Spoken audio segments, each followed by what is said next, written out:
Namo tassa bhagavato arahato samma sambuddhassa. Namo tassa bhagavato arahato samma sambuddhassa. Namo tassa bhagavato arahato samma sambuddhassa. Good morning, everyone. So today we are going to discuss a new topic, which is about Vatthurūpa. Vatthurūpa are the Rūpas that become the base for the consciousness to arise, and they arise in the realm of 5 aggregates, Pancavokara.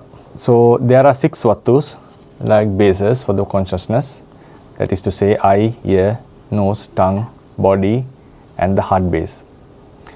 The word heart base implies that it is located in the heart, but in the modern biology, this is something that has been strongly denied, because even Aristotle has said that the soul resides in heart. So that is something, if you go into modern biology, that seems to be something weird if we say the consciousness is abiding in the heart. Anyway, but according to Theravada teachings, the teaching says that the mind is located there, and there are 6 bases which mind associates. So the topic would be, we are going to discuss 2 topics today, mainly Vatthurūpas.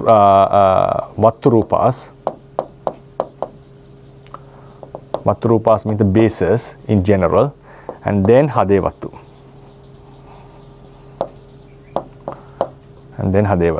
I was unable to give a handout today, so I'll try to make it for the next week. Then we are going to talk about some causes that are responsible for the arising of these Vatthurūpas. So there are 6 Vattus, namely Chakkuvattu, eye base, Sotavattu, ear base, then Ghanavattu,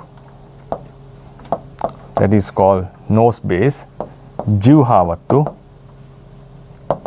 tongue base, Kayavattu, body base, and Hadayavatthu, that is the heart base. These are 6 Vattus. Consciousness associates these Rūpas. They are material. There is no other Rūpa other than these 6 which the consciousness associates.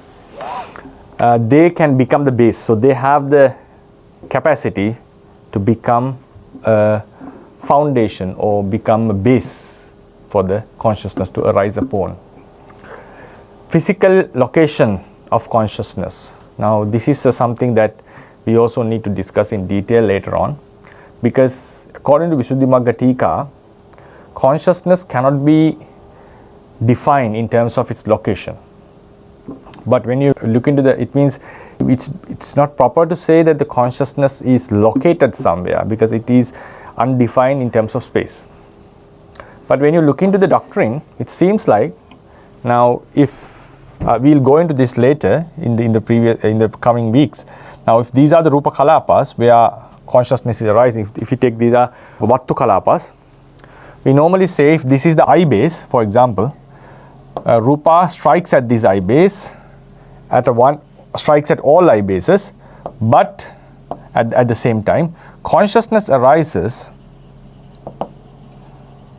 on one, associating one, not associating the others. So this implies that there is a spatial relationship with the consciousness, because we say that it is not associated. Now if you call A, B and C Rūpa Kalapas, consciousness is on this particular occasion is associating B, not A or C. So B has its own location as a Kalapa. So it implies that consciousness can be defined in terms of space, right? And another very clear example is the consciousness locating in the Arupa realm, because we say the lengths of the Arupa realm, it's located in a specific area. So obviously, if a Arupa being is born in this realm, his consciousness has to associate it should be somewhere. We cannot say it's somewhere else, because if we define the space of the realm, It has to be there. So this is also another problem that even Descartes faced. Descartes, the founder of dualism, the advocate of the dualism in the Western philosophy, he claimed that there is duality, two things, self and the matter. Self abides within the body. His famous claim, I think, therefore I am. And he mentioned that this immaterial thinking thing, he called it the thinking thing, the consciousness or the self. That thinking thing cannot be defined in terms of space. It has a relationship with the body, but we cannot say it's abiding here because it's not spatial. It doesn't consume any space, and it cannot be located in terms of space. Then this has led to many questions. If it cannot be defined in terms of space, how could it interact with a particular body? If it cannot be defined in terms of space, why a certain self would not act upon another body? Why the self of this person is not acting upon another body and only confined to this body? It shows that it has a spatial relationship. Right? These are the problems that the dualism has. It seems like the Theravadians are also trying to claim that it cannot be spatially recognized, this consciousness. But when you go into the doctrine and meticulously study the stuff, the information, the proofs or the findings seems to show that they are of the opinion that the consciousness is something spacious. Spatial means it's related to the space. So this is another debate that we have to discuss, another point that we have to discuss in detail. I'll just leave it aside. So I'll be focusing on this topic called Vatthurūpa. Vatthurūpa is the base for consciousness. If there is no Vatthurūpas, consciousness cannot arise. Consciousness cannot arise. All Vatthurūpas are production of karma. Because we are in the topic of Kammaja Rūpa, right? It's a production of karma. Vatthurūpas products of karma. Now, there is, according to Theravada teachings found in the commentary of Hadayavatthu, it says that Kammaja Rūpas, some of the Kammaja Rūpas are produced by it says all the Kammaja Rūpas may be produced by the same Kamma that gave Patisandhi in some occasions. Sometimes, different Kammas may give different Kammaja Rūpas. Right? So, it's a possibility is there that different Vatthurūpas can be produced by different karmas. But there is another opinion of some teachers that all the Kammaja Rūpas in oneself's body produced by the Patisandhi Kamma, the Kamma which gave the birth, is responsible for all the Kammaja Rūpas in one's body. There is another opinion that different Kammas can produce different bodies, different Kammaja Rūpas. Now,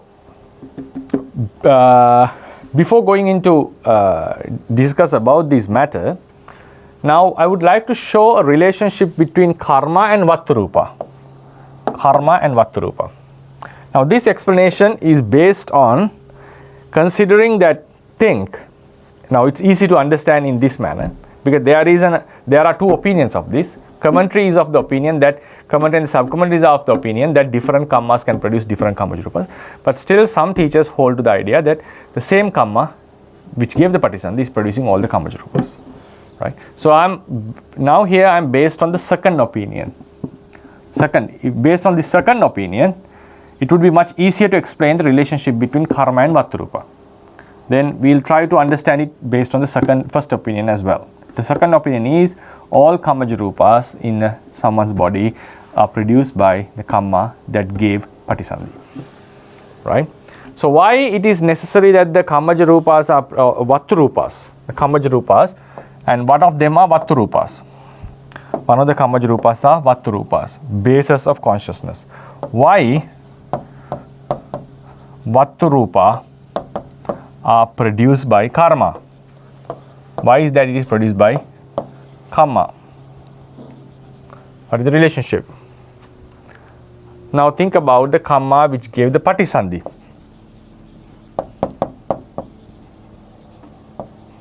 we explain on the first opinion, right? All Kammaja Rūpas are produced by the Kamma which gave the Patisandhi. Thing is, now karma is the production, karma is the proximate cause of one's life. What is a life? Life means nama and rūpa plus rūpa in most of the occasions. And this karma is affected by craving, tanha. As we said last time, the sexual desire affecting the karma makes it to produce the bhava rūpas. Sexual desire causes the karma to produce bhava rūpas. So karma is like acting under the influence of craving. It's like the simile is given, tanha is like the king, while karma is like a minister. Minister may do his work, execute his work, tasks, but under the realm of the king. He cannot go against the will of the king. If he goes, he will be punished, or he will be excluded from the cabinet. So always the minister has to act under the influence of the king. So likewise, karma cannot just produce reality on its own. It always acts under the influence of under the craving that influenced it, which influenced it. Now this craving is affecting the karma, and karma is producing life. Life means nama rūpa. Why karma is producing nama rūpa instead of producing a rock or a tree? Is because the craving is for nama rūpa, to live. Living means the continuation of nama and rūpa. So the craving is ultimately about nama and rūpa. We desire to live, means we desire that our nama rūpa process would sustain, prolong. So in order to satisfy this craving, karma is producing nama rūpa and nothing other than that. Nothing other than that. Now the question is, why is it necessary that karma is producing Vatthurūpa?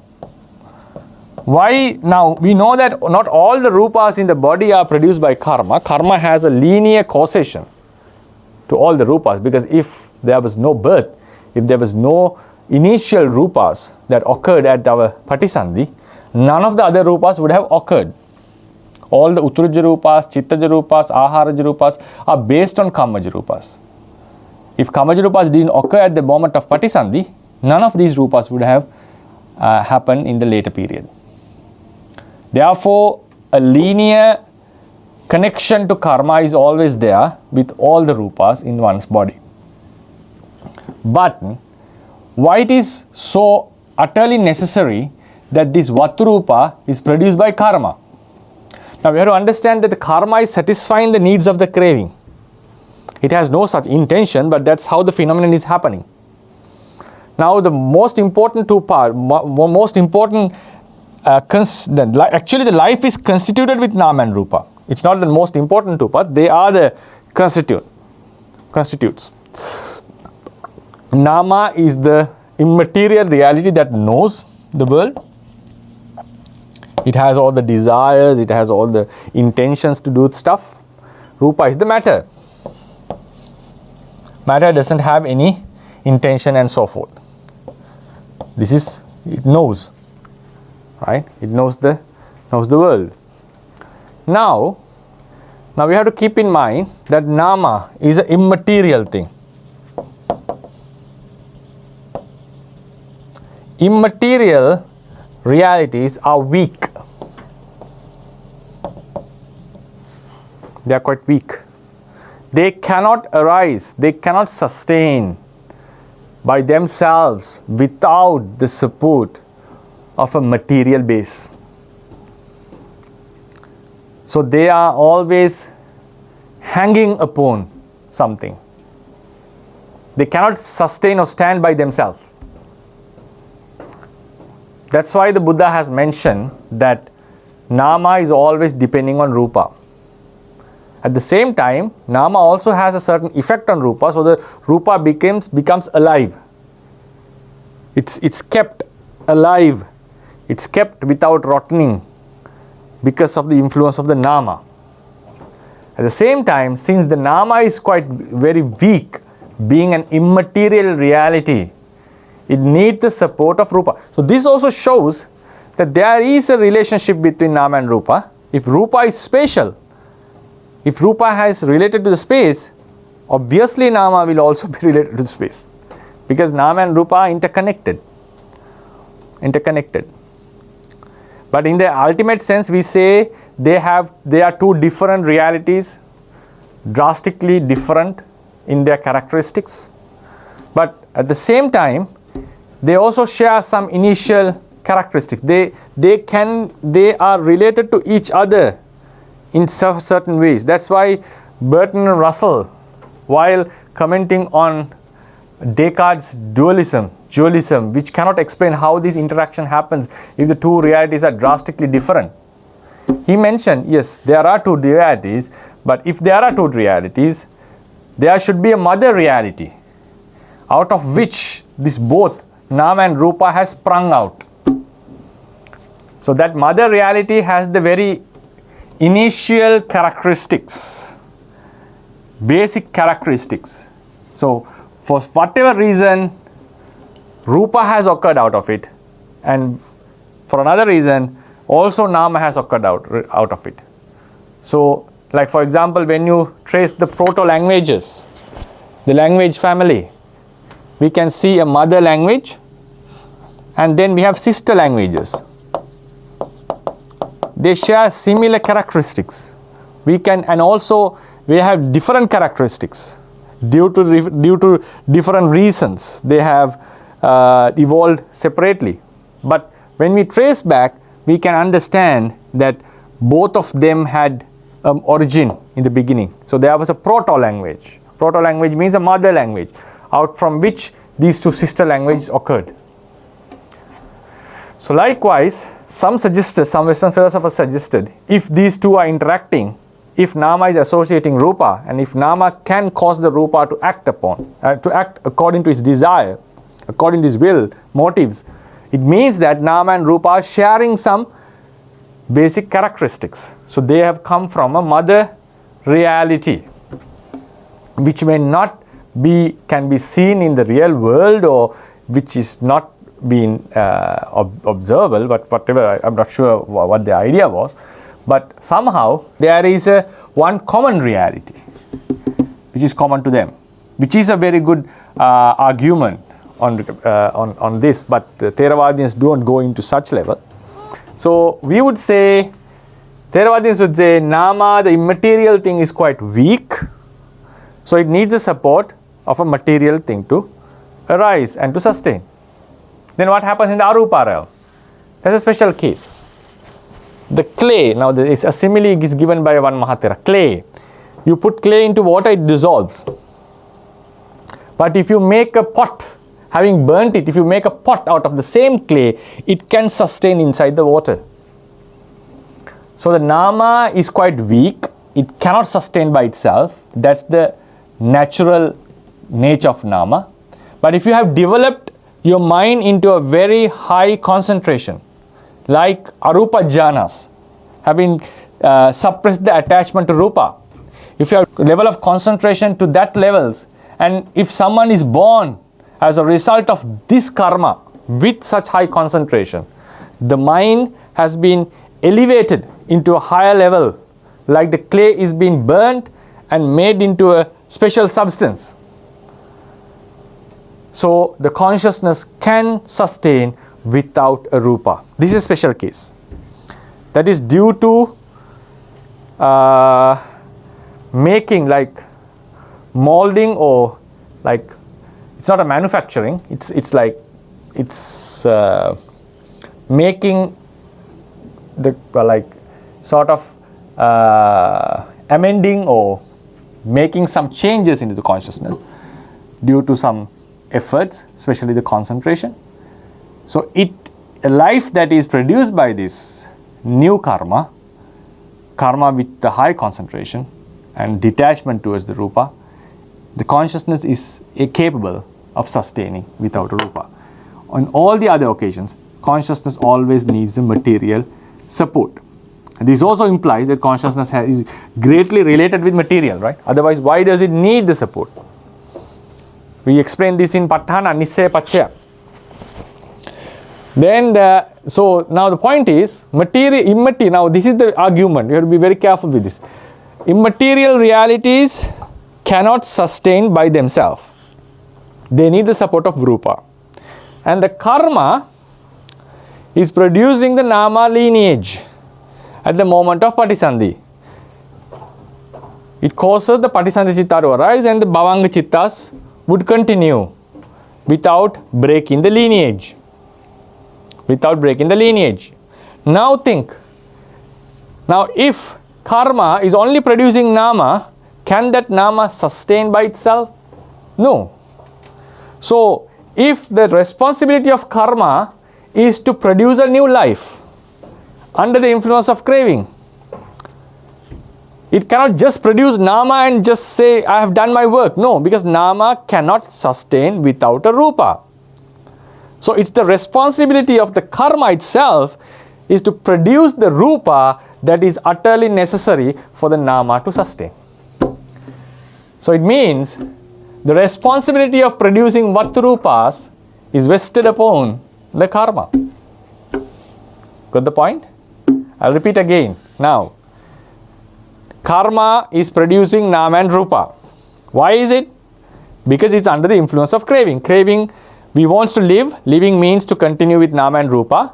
So under the influence, karma is producing nama and Rūpa, nothing other than that. Not a table or a chair or a rock or a tree. Is producing nama Rūpa. Now nama, think about only nama, because both the elements are important, vital, right? Vital. So it may produce nama Rūpa. The question is, why is it necessary for the karma to produce Vatthurūpa? There's no argument that the Rūpa, nama, karma is producing Rūpa, right? Because it's under the influence of craving. Or it facilitates the environment for the Rūpa at least. So now think, if it produces only nama, it cannot. Now, it may produce some other Rūpa. Now, it produces nama, but not if that life is lacking the support. If the nama is lacking the support of the particular Rūpa upon which it can rely upon, then this nama cannot sustain, because nama is immaterial, it's weak. It needs the support of something. So, if karma is responsible for producing a life, it's responsible not only to produce the lineage of nama, but also to produce the matter that is necessary, vital for the nama to exist. Otherwise, it has done his work partially. It has done his work partially. It's like, for instance, someone is supposed to, there can be lots of examples for this. Now, someone creates or someone makes a computer, right? Or without the proper software. You're offering a computer without software, so it makes no sense, because that computer, it has only the hardware. It cannot run. So if you're offering to a student, if you're offering a student something that is useful to him, you have to offer both the software and hardware. You cannot just offer one and just say, I have done my responsibility. No, you find your other stuff. No, it's not proper, right? So the karma, if it is responsible for producing a life, nama and Rūpa, when it produces nama, it also has to produce the Rūpa that becomes the basis for nama. So therefore, the responsibility of producing Vatthurūpa is upon karma. That's why all Vatthurūpa are productions of karma. I hope you got the point, right? That's the basic understanding.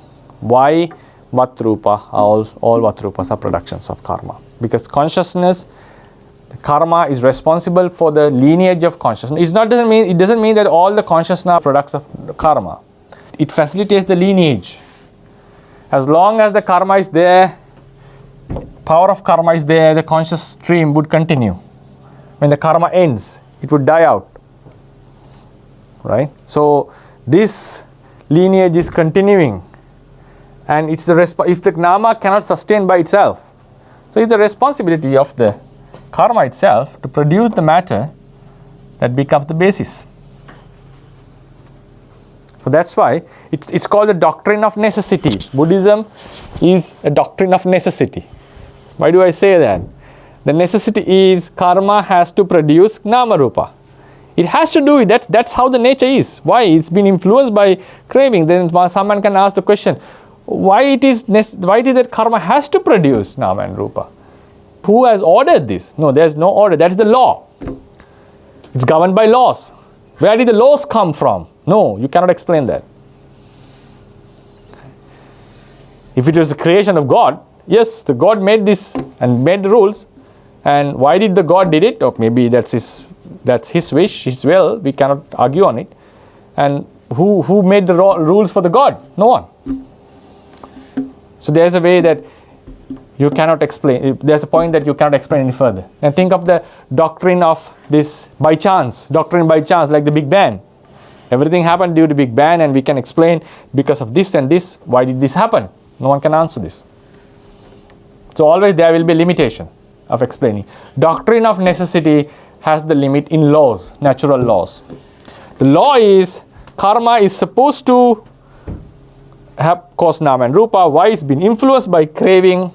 So if nama is responsible of producing nama and rupa, when it produces nama lineage, if the nama is weak and immaterial and weak, if it needs the support of a material thing, it's responsible of the karma itself to produce that material stuff which helps the sustaining of nama. So that's why all Vatthurūpa are production of karma. Then we move on to the next part, Hadayavatthu.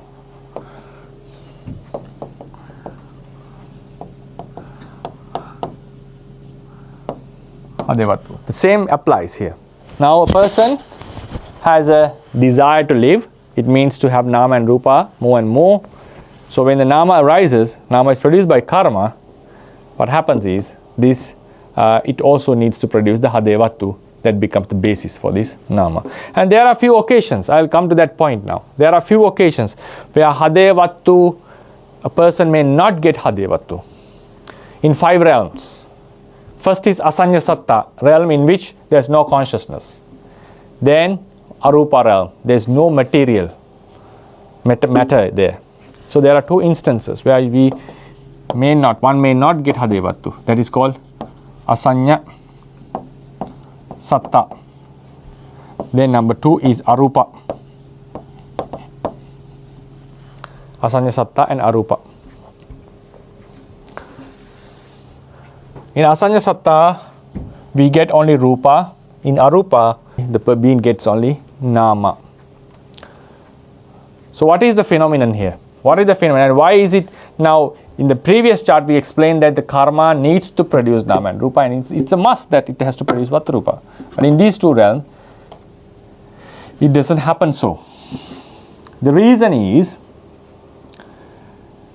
in order to be born in the Asanya Satta realm, one has to develop the 4 jhana in Vayo Kasina or in Akasa Kasina, as explained in some commentaries. Vayo Kasina or Akasa Kasina, and develop a meditation called Chitta Viraga Bhavana. Chitta Viraga Bhavana means Chitta Viraga Bhavana. Chitta Viraga means detachment to the consciousness. He detached from the consciousness. Detaches from the consciousness. Seeing the defects of consciousness. Some people, having seen that all the problems in this world, sorrows, lamentation, pain, is all felt because there is consciousness. We are making all the efforts to living because of consciousness. We need something. If there's no consciousness, think if we were like tables and all this material stuff, we don't have any desire, we don't have any pain, we don't have any suffering. So they think it's better to obtain a life without consciousness. It's an utter bliss, surely. Because consciousness is absent. So there's no type of suffering that is endured by consciousness. Through consciousness. Then is it a nirvana? Is it a permanent state, or is it something that is praised by the Buddha? Yes, it is being praised by the Buddha, but it doesn't make the person to be freed from the suffering to come.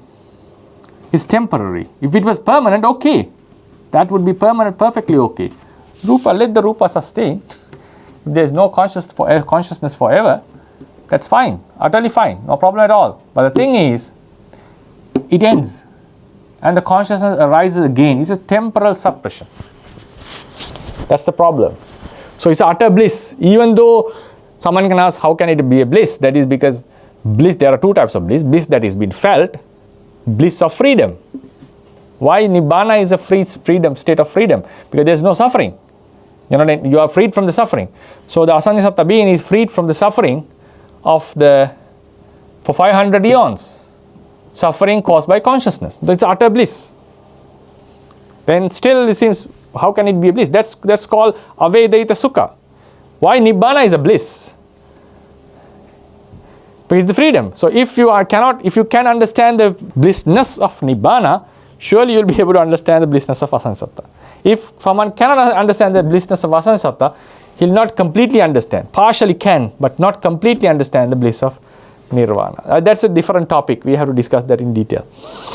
Now, after he has developed this Chitta Viraga Bhavana, right, his karma, his jhana karma, is affected by this. Actually, after he gained the jhana karma, if he developed this Chitta Viraga Bhavana, yes, that detachment is affecting his karma, jhana karma.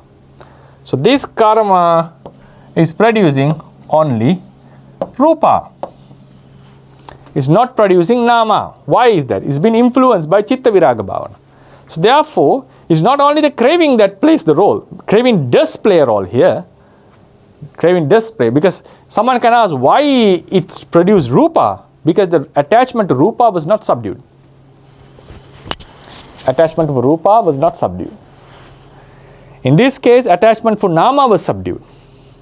Then someone can ask the question, if you subdue both together? No, still, there's a problem. The craving for living is there. You cannot subdue this craving. That's a very fundamental point. You can subdue the craving for Rūpa, you can subdue the craving for Nama, but you cannot subdue both together, because always the craving for living will come up. And at least make one element to happen in the next life. Craving for living, bhava tanha, cannot be subdued like attachment for Rūpa or Nama. It can only be eradicated. Sensual lust can be subdued. Sexual lust can be subdued. Attachment to Rūpa can be subdued. Attachment to Nama can be subdued. Attachment to Nama. But not the desire to live. Bhava tanha cannot be subdued. It can only be eradicated by Arahatta Magga. Otherwise, if it's very, very good option, you subdue the bhava tanha and come into a state, temporary state without Nama and Rūpa. Seems very strange. Somehow it's not happening. That's not the phenomenon. That's not how the world works according to the Theravada teaching. Now, he has subdued the craving to Nama. Chitta is Nama, right? It's not only consciousness. The word Chitta implies Nama. He has detached to the Nama. It's not just that detached for one moment. It is a meditation that you have to do. It's a serious thing. So then that karma is producing only Rūpa. No Nama. Right? No Nama. Now can you remember in the previous clip why karma produces Vatthurūpa? Because karma produces Nama, and Nama cannot sustain by itself, so it needs the support. So it's the responsibility of the karma to produce the support. Now in this second scenario, if karma is not producing Nama, is there a necessity for a Vatthurūpa? No. This is called Doctrine of Necessity. This is called Doctrine of Necessity. If there is no chance for Nama, why Rūpa is produced? No. There's It's not been produced. That's why I said Buddhism lays upon this side, the doctrine of necessity. Otherwise, one can ask the question, okay, nama may be absent, but why is that the Vatthurūpas are not produced? Why can't it have the Vatthurūpas and just become a body? Possibility is there, right? It's not necessary that Vatthurūpa has to be absent in asanshatta. The reason is everything happens with a purpose. Purpose means that purpose is not vested upon the God. Purpose is the law. This is the Theravada tradition. I'm not claiming that this is correct. Some may truly oppose this. But this is the fundamental. This is the fundamental philosophy. That's what is important when we study the Buddha. It's not just memorizing the facts. We have to go beneath the facts and see what is the philosophy.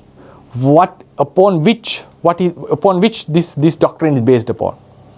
The philosophy is, if there is a non-necessity for nama, if there is no nama, there is no necessity of Vatthurūpa. Necessity is important. So that's why, even though this person has not subdued the craving for Rūpa, he still doesn't get Vatthurūpa. Because it's not necessary. But he gets Jivita Navaka because the attachment to Rūpa is there, so the Rūpa would continue. Then, in the Arupa realm, he develops Rūpa Viraga Bhavana.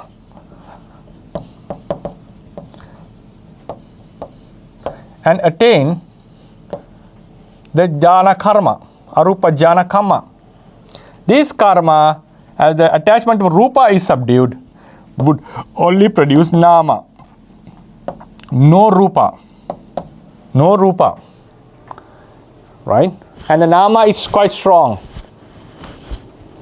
So without the Rūpa it can sustain. As the Vatthurūpa belongs to the group of Rūpa and the attachment to Rūpa has been subdued, this karma doesn't produce Rūpa. Now see the necessity. In order for the nama to sustain, the nama has been strengthened. Nama is stronger there. That's how the doctrine, the tradition explains. If nama was not strong here, there would be no nama. Why do we say its nama is strong here? Because in the other realms, Buddha clearly mentions it cannot sustain without a nama. So it implies that in the Arupa realm, nama is much stronger than in the Kamavachara realm or the Panchavokara realm. What does it mean by stronger? Is it a physical strength? Surely it is not physical stuff, but surely it has some physical relationship, because the strength, if it is not strong enough, it's relying upon a physical stuff. So this necessity for the nama to sustain is related to physical, the material things or physics. Therefore, now in the Arupa realm also, there would be no Vatthurūpa, since all Rūpas are absent there. Right? So these are the two special occasions where Vatthurūpa is not obtained. Then the Vatthurūpa arises in a cluster of Rūpas, as we know. We call Vattu Dasaka Kalapa. Vattu Dasaka Kalapa. It contains Patavi, Apo, Tejo, Vayo, Vanna, Gandha, Rasa, Oja, Jivita, because it's Kammaja, and Hadayavatthu. This is the number 10. Vattu Dasaka Kalapa. And their generation is called Vattu Santati. Hade Santati or Vattu Santati. Their generation of these Hadayavatthu. According to the literature, they say it's located in the heart, physical heart, right? Then we have to understand the difference between Sasambhara, Hadaya, or Vattu Hadaya, or Hadayavatthu, same.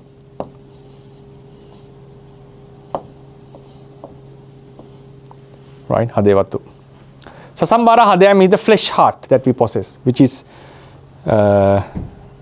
pounding or beating always, beating regularly, and when it stops we die. Sasambara Hadaya, and this is the object of your meditation in Kayagata Sati. We contemplate Hadaya as a repulsive object. Kesa, Loma, Naka, Danta, Mansan, then Mansan, Naharu, Atti, Attiminja, Vakkang, Hadayang. Hadayang. The third pented, we have Hadaya. This is the flesh heart. In this flesh heart, there's blood. Associated in this blood, a subtle Rūpa exists, which is called Hadayavatthu. And the blood circulates, goes and comes out of the heart. It says that this Hadayavatthu located in this doesn't go out. It associates the most purified amount of blood in the heart. It doesn't go out of the heart, out of the heart. It remains. But it's not necessary that always it has to associate the heart, because we know that heart is created some weeks after one is conceived in womb, after the Patisandhi. So during that time, Hadayavatthu exists without a heart.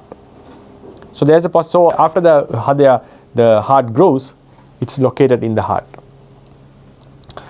So therefore, there's a possibility when the heart transplantations are done, the Hadayavatthu may sustain for some period in a location where without a heart even, or maybe it goes out with the heart and comes back into the when a new heart is put back. Most probably, it may associate some other place in the body, blood in another place of the body. If the karma is capable, karma is still there for someone to live. And some claims that it can be located in the brain even, because Buddha has not explained where the consciousness is. In Patthana, we can find the word Vattu. There's nothing called Hadayavatthu. The word Vattu is found. Yan Rūpang Nisaya Mano Dhachuta Mano Viññāna Dhatucha Vattanti. Based on which Rūpa Mano Dhatu and Mano Viññāna Dhatu exist. And he never mentions where it is located. And in the Paññāvāra, we get the word Vattu.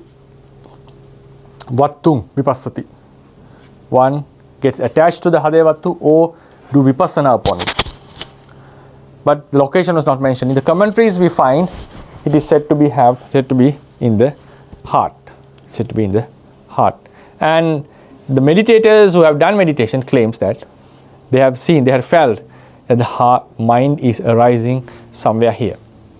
So these are the things. Now some Mahatheras claim that even there are evidences to show that, even evidence are there, evidence means practical evidences to show that even Hadayavatthu can be located in the brain. And some says it can be located in the heart even.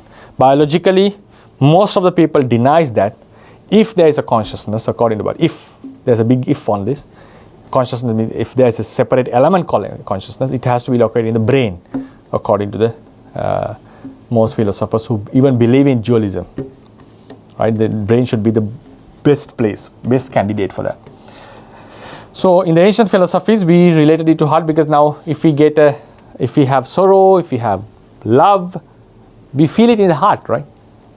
Right. So that's also one reason, maybe one reason that they call it heart. The base of the consciousness was considered as the heart, and it is a very vital organ. You remove it, you die. You can remove a kidney, but still can live. Remove the heart, person dies, because brain was not that much examined, considered something very important on those days as the heart.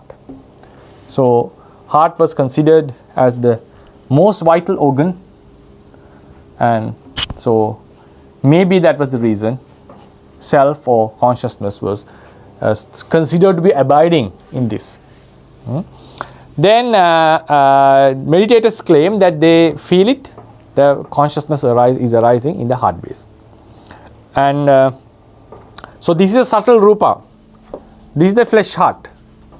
When we say Hadayavatthu, we are not referring to the flesh heart. We are referring to a subtle Rūpa within the heart, inside the heart. Yeah, these are the stuff that we would like to discuss. And also it says, in Paramattha Dipani it mentioned that all the 5 Vatthurūpas, 6 Vattus, if you go into 6 Vattus, these Rūpas are pasada, they have a certain shining, so they are sensitive to the other objects. But Hadayavatthu is sort of like a very Rūpa with the essence. These Rūpas, though they have a shining upon them, they are quite weak. Hadayavatthu is stronger and has a certain kind of essence. Like while the other Vattus are like glasses, Hadayavatthu is like a piece of gold which has much essence. Some teachers claim Hadayavatthu also has a certain kind of a shining. But Pramatipani says it is much stronger and powerful than the other Rūpas. So these are the points that I would like to discuss. We discuss why Vatthurūpa, what are Vatthurūpas? They are the basis for the consciousness, and without Vatthurūpas, consciousness cannot arise or happen in the realm of 5 aggregates, because it's an immaterial weak element. And if the karma is when the karma is producing the life, nama Rūpa, due to the influence of craving, it is necessary for it to produce the Vatthurūpa, which becomes the basis for the nama, because nama cannot sustain without it. Then we moved on to Hadayavatthu. Hadayavatthu is located in the heart according to the Theravada teachings, and it is vital for the life to sustain. There are 2 occasions that the being may not get Hadayavatthu. That is in the Asanya Sattva realm. Why is that? Due to the detachment to the chitta, that karma is not producing nama, so there is no necessity of a Hadayavatthu. And when one is born in the Arupa realm, due to being detached from the Rūpa, the karma is not producing any Rūpa, so the Vatthurūpa is absent. And Kalapa in which Hadayavatthu arises is called Vattudasaka Kalapa, and his generation is called Vattu Santati, and we should know clearly the differences between the heart, physical heart, and the heart base. Yeah. So this all shows that very important phenomenon is this cause and effect. Right? Why we are born. Proximate cause is karma, influenced by craving. So this is the problem. If we get rid of the craving to live, that karma is not capable of producing a new life. That's the end of suffering. We get freed from the suffering. But this craving, so it has to be removed by removing ignorance. Ignorance is the reason why we attach to this life. In order to get rid of ignorance, you have to develop vipassana.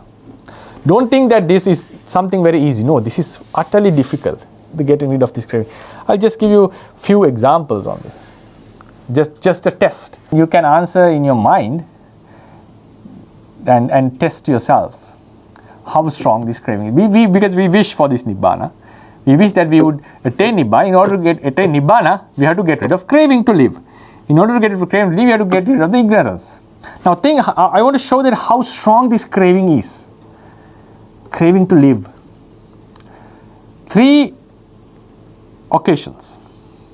First is, now hypothetically think, Buddha comes and he creates a certain pit, a hall, a very dark hall, and we are convinced that this is Buddha.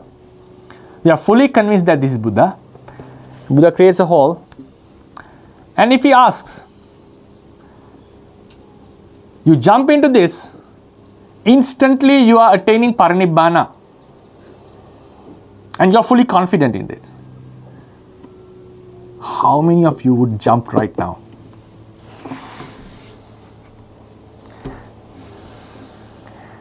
Right? I know some would say we would jump. Yes, I'm happy with them. But even monks would hesitate. That's the irony of this. We are aspiring for parinibbana, we want it to happen, but we say, oh, after I study this book, after I pass this exam, after I've done my children's work, after I've made my parents do this and this, yeah, that's called the craving. We are not ready for that. Then one can argue that Bodhisattva even had that. He didn't attain parinibbana to serve the others. Okay, that is, I understand that. It's also sort of a craving is still found there. Craving means he has a desire to serve the beings, but he has not eradicated the craving. A being who has completely eradicated this craving would not have such a desire. So even though it's a kusala chanda, it's influenced by craving. You cannot deny that fact. Buddha said, what the Buddha said was, I do not even appreciate one moment in this samsara. So if such a scenario comes, most of us would hesitate. Please keep in mind, this is the influence of craving to live, bhavatanha. Now the second scenario, Buddha comes and gives you a pill, like in Matrix. You remember the red pill and the green, blue pill? You take what and you go to the reality. I think most of you have watched this. Now Buddha is giving a red pill and he says, if you take this, instantly you would become an arahant. But still you can live. You may not attain paranibbana, you may be able to live. And you are convinced that, yes, it's going to happen. How many of us would take that? Most of the monks and nuns, I have to say, would take it. Because I have to say that if a layperson takes this pill and becomes an arahant, on that same day he has to ordain. You cannot live a household life as an arahant. Knowing this fact,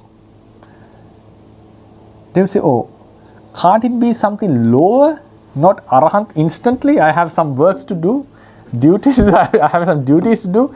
That would be the question. That will be the consideration. Monks would say, most of the monks, unless they have an aspiration for a future to be a Pacceka Buddhas would normally take that because they want a quick relief, and or to be a disciple of a Buddha, great disciple of Buddha, they would still keep on. That's influenced by craving, obviously.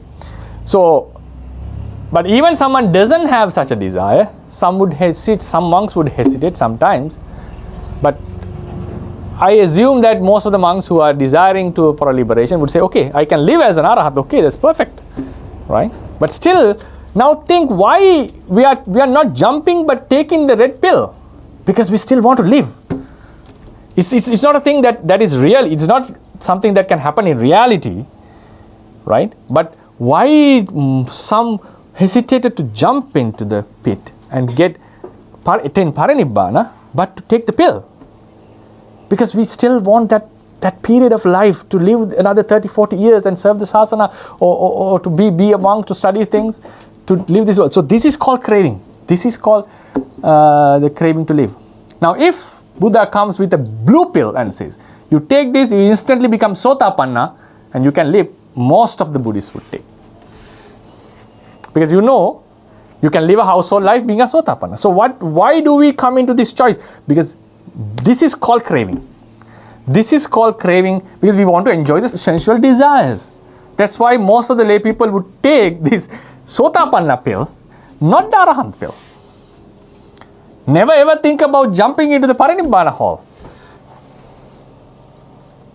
So this shows, even though we are aspiring to attain nibbana every day, even at the end of this class we are aspiring, may this help us to attain nibbana, and after doing every merit we aspire to this.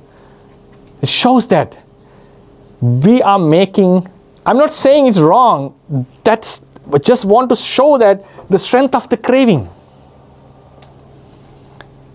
So we are going against a current. We are aspiring because of our faith, because of our intellect. We wish to attain nibbana. We wish for a liberation. But still, our inside desire is to continue. Now think how smart we should be in order to cut this. That's why in Theravada we say, you cannot just attain within one life. For example, if you have started your journey to Nibbana on this life, imagine if you have started this journey on this life, you cannot end this within this life. It has to take many eons. Because this is a journey against our desire. This is a journey which it's like swimming against a current. In order to do that, someone has to be very strong, very powerful, should be able to give up things, should let go things. Unless someone has that capacity, not be able to cut this craving. So when someone attains arahantship, he lets go everything. His desires, his wishes, even aspirations. Everything will be cut off. No desire to live anymore. And also no desire to die suddenly, so that's why they keep on living. Right? They are not going to kill themselves after becoming arahant. So likewise, what I wanted to emphasize is, now look at this craving. This craving is causing this entire problem. That's why Buddha said craving is the cause of suffering. We are talking about karma rupas. Karma is nothing without craving. He has no power. He has no power. Craving is the real element that brings us the suffering. But why craving is there? Because of ignorance. That is the main root cause. But the one who acts, the drive, the strength, why we are not detached in the samsara is because of craving. And please understand, this craving is very powerful. In order to get rid of this, dana is very important. You give up by dana. By giving dana, you give up things. So that you are building a certain habit to give up. So one would be able to give up their beloved ones, beloved things one day. You cannot become an arahant being attached to a partner. No, cannot. You cannot become arahant by with the attachment to the family. No, impossible. It has to be cut off one moment. Right? That strength, that decision, that strength has to be developed. So that's why we give dana. That's why Bodhisattva practices dana more than anything else in his samsara. And that would be the foundation to practice all the other spiritual qualities. So craving cannot be eradicated by dana itself, only by dana. Dana is a prerequisite. Based on dana, you have to develop concentration. In order to develop concentration, you have to get rid of a lot of craving. Because in order to practice sila also, we have to get rid of craving. You cannot gratify your senses as you like when you are observing a sila. Samadhi needs a lot of giving up craving, because the biggest problem for samadhi is craving. Mind wants to know many things. Now, for example, while we are meditating, suddenly after 30 minutes we just want to watch the watch, see what the others are doing, meditating. Oh, this is craving. If you are supposed to stay in a room for 2 days, it makes you to struggle. That is the kama chanda, to meet someone, to talk with someone. It's a subtle kama chanda. So if someone has a concentration, it means his mind is satisfied with one object. His mind doesn't need other objects. That's why he doesn't go for the object. He's satisfied with one object. That means less craving. Ekaggata is opposing kama chanda. And when you come to vipassana, obviously we see the reality and get rid of craving for all the realities. So therefore, our path is against the craving, but you cannot just attack this in terms of when it comes to vipassana. By giving dana, you are suppressing craving. By practicing sila, with understanding, you suppress craving. While practicing samadhi, you made the mind to be focused on one object, while understanding the defects of craving. But in vipassana, you directly attack the ignorance. So craving would be removed. Yeah, so it's another lecture that the Kamaja-rūpa always be focused on this craving to live. Yeah, I'll conclude my lecture. So tomorrow, next week, we are going to discuss about Chakku Pasada. So I'll give the opportunity for the Q&A. Teruvan Saranai. Teruvan Saranai. Yeah. I missed your Rūpa lectures last year. Okay. So I have been following this English series this year. Okay. Anyway, I was having one question. That was about when you said bhavatanha cannot be suppressed. The craving for existence cannot be suppressed. The question that came to my mind was about the Nirodha Samapatti.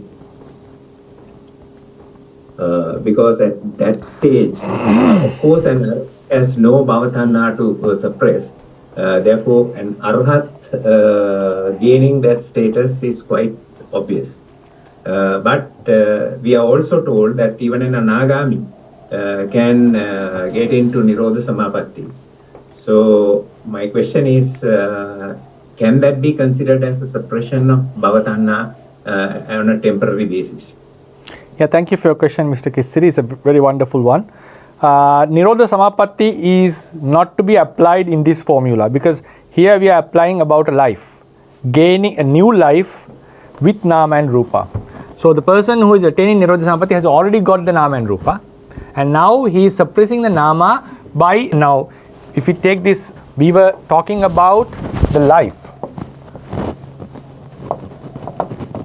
So this from the beginning of the life is karma is producing affected by tanha, bhava tanha, BT, right? Bhava tanha. Even someone eradicates bhava tanha here, for example, he'll still he will continue because the push has been given, the start has already happened. So even arahant would still keep on living. So what they are doing in Nirodha Samapatti is a different thing. They are making some sort of change in meditation and preventing. Now if this is the consciousness, preventing the occurring of consciousness for a while, and then it keeps on happening. That is not because of tanha or anything. It's mainly because of this effort done before the practice. If now he has to enter into a jhana, get out of it and do the contemplation. Yes, tanha is affected to a certain degree in anagami with this, that's obvious, sure, obviously true. But this is the power of samadhi and the power of wisdom. Power of samadhi and power of wisdom. So this is nothing much related, I would say. I'll be very careful in my wordings. Nothing much related with the suppression of bhava tanha, because what we were talking about, bhava tanha making a karma to initiate a certain life. So this is something which is happening within one life. It's sort of a technique to suppress the consciousness based on samadhi and panya. Thank you. And Bhuma Pin Swami answer. Okay. Theravada sir. Theravada Sarai. Pastor Swami answer, may I ask my question? Yes. Heart as a base support mind consciousness element and mind element. Yeah. Mind element including Fido advertisement to receiving consciousness.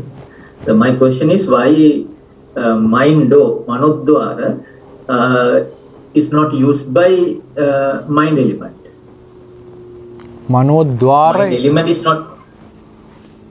Mind element is not included in mind-do. Dwara. It arises in 5 doors, right? Yes. So what is the question? Why is it not in the mind-do? Mind element is not included in the mind-do. So we are talking about two different categorizations. We are talking about do, eye do, ear do, nose do, tongue do, body do, and mind do. Right? So eye do is the chakku pasada. Wait, I'll come to that. Chakku pasada. These are matter. Sota pasada, gana pasada, jivha pasada, kaya pasada, and all consciousness. All chitta is mind do. All chitta is mind do. So mind do includes all the consciousness, including mind element. Now the element, their categorization is different. 7 types of consciousness.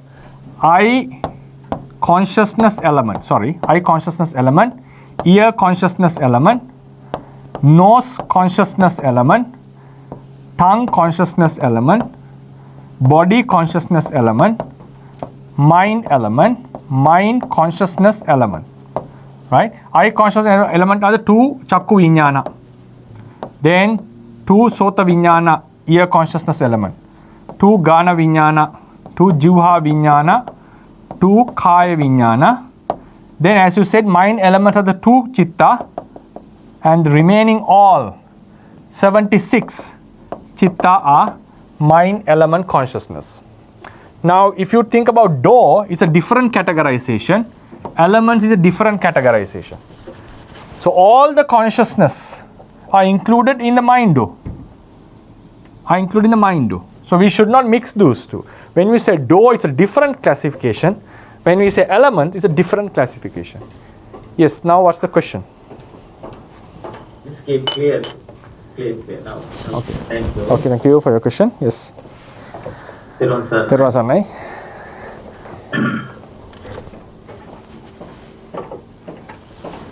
Everyone say and I want Yeah, Theravada Sarai, sister. Yeah. I have some question regarding the Vatana. It reminds me of the the first VT. Is it related to the object of the first VT, like the Bhava Nikanti for every Pancavokara belief? Thank you. You mean Hadayavatthu? I mean this Bhavatanha, the evidence of it. Yes. Bhavatanha, now I'll explain it because some may have not got the entire question. Now what she's asking is, Sister Kim is asking, now after we got the Patisandhi, surely we die in the previous life and get a Patisandhi due to a karma. And then we have Bhavanga Chittas for 15 or 16 times. Books have claimed that sometimes it can be 15, sometimes it can be 16. And after Bhavanga, Manodvaravajana Chitta arises and 7 Javanas. And then Tadalamana for some beings, not for all. So therefore I'll reduce that. And Bhavanga again. So these 7 Javanas are Lobha Mula with Lobha. The Lobha craving in these Javana are called Bhava Nikantika Raga.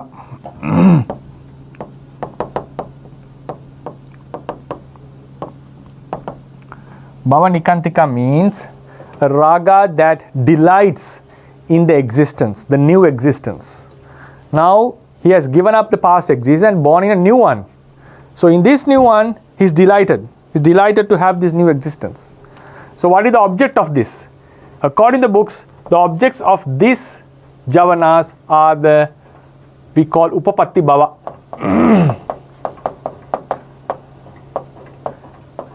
The life that he has already obtained. Vipaka, Chitta, Chetasika and Kamaja Rupas of this life. In general, it's like, it's not that he is observing Kamaja Rupas or Vipaka, Chitta, Chetasikas as someone does in Vipassana. In overall, he is delighted in his existence, that I am existing. I have obtained some new existence. It's still going on after the death. So this is the delight. For example, because the previous life, it indicates that if someone is born, he has not eradicated Bhavatanha. If he had eradicated Bhavatanha, this Patisandhi would not have happened. So it implies that if someone is born, means he was not an Arahant in the previous life. Right? It's for sure. If someone is born, we can be sure he has not attained Arahantship in the previous life. Right? Maybe he has he's a Sotapanna or Anagami even in the Brahma realm, but still not a not an Arahant. So it means he has Bhavatanha. Bhavatanha means he still has the urge to continue, not to stop. Bhavatanha is to continue. Though he wishes for a Nibbana, the underlying fundamental craving, desire to continue is still there. So when he abstains, now when he is dead, when he dies, and if the cognition doesn't stop, if it stops, surely he would not like it. He may aspire for a Nibbana, but fundamentally within his mind stream, the desire is not to stop. So automatically, if that consciousness is aware of the new object, what happens? He becomes delighted. Why? He's still continuing. It has not stopped. So this is called Bhava Nikantika Raga. Even one is born in the Avicii hell, the worst place in the entire samsara, still he'll be happy about not losing the self, not losing the existence. He's happy that he is still existing. This is called Bhava Tanha. Sometimes you may have felt, most of us would have, surely I have felt it, but most of us would have felt, I assume, what happens when we attain Nibbana? This existence is no more, this cognition is no more, we are not taking any objects. What happens? So there's some sort of a dreadful feeling can come up. This is due to Bhavatanha. So that's why it's very strong, it's very fundamental. As you said, Bhavatanha is the reason for this. Now, since I'll conclude the answer, since he has Bhavatanha, he doesn't want to stop, though he desires for a stop, he doesn't want to stop fundamentally, so he'll be devastated deep in the mind if this stops. Though theoretically we would know that is a great thing if it stops, but beneath the mind, deep in the mind, the anusaya level, he doesn't want it to stop. So what happens? A new life occurs. And when he gets the first experience, this is the first experience, but these are sort of passive consciousness. There is no such active thinking in here. So when the first time the active thinking comes, he experiences, even there is an experience here, right? There is an experience here. So when the cognition happens, I hope you can understand what I mean. For the first time means active consciousness arises, taking the objects clearly. Obviously, he is delighted in this. He is delighted about his existence. That is bhavatanha actually. So therefore, first, the lobha which arises in the first viti is itself is bhavatanha. Very clear. Thank you very much. Okay. You're welcome. Avsara, Yes. may I ask my question? Yes. In Bhikku Bodhi's books, his reverence has mentioned in canonical Abhidhamma, the heart base is not expressly mentioned. Yeah, correct. Expressly mentioned, but in Patthana, the last book of Abhidhamma Pitaka, last but not the least, simply speak of that matter in dependence on which the mind element and mind conscious element occur. Yeah. It is only in commentaries it is. Yeah. Commentaries it is specifically mentioned about heart base. Yeah. Not in canonical Abhidhamma books. Yes. Even not in Hadayavatthu, Dhammasangani. Dhammasangani you have only 27 rupas, not 28. The Digha Nikaya subcommentary claims that this was not uttered desana kama bedato, in order to prevent the proper, like when the Buddha preaches or when the Dhamma is being explained, written, there is an order. Why this term was used in the first place and why the next rupa follows. So there is always an order. So if we put Hadayavatthu in a certain place, it breaks the order. That's what the sub-commentary says. I'm not sure how valid it is. So they say that Hadayavatthu, it's very clearly, it's not mentioned in Dhammasangani, canonical Abhidhamma texts.